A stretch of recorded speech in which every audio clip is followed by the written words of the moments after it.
లోనే నటన ఉంటుంది కానీ జీవితంలో కాదు అంటాడు మోహన్ బాబు.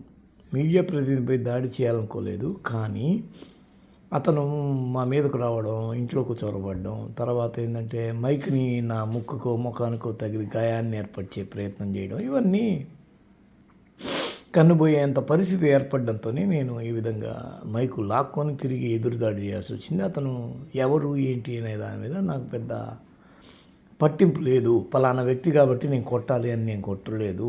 ఆ ఫోర్స్‌లో అలా జరిగింది. అయినా నేను చెప్తూ నేను కూడా టీవీ ఛానల్ పెట్టొచ్చు అని మోహన్ బాబు అన్నాడు.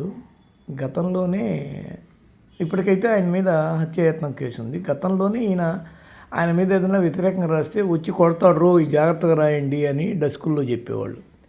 అందులో భాగంగానే ఆయన మీడియా ప్రతినిధి మీద, అందులో టీవీ నైన్ అంటేనే కసెక్కి ఉంటాడు. అది అట్లా జరిగినట్టుగా అనుకుంటున్నాడు.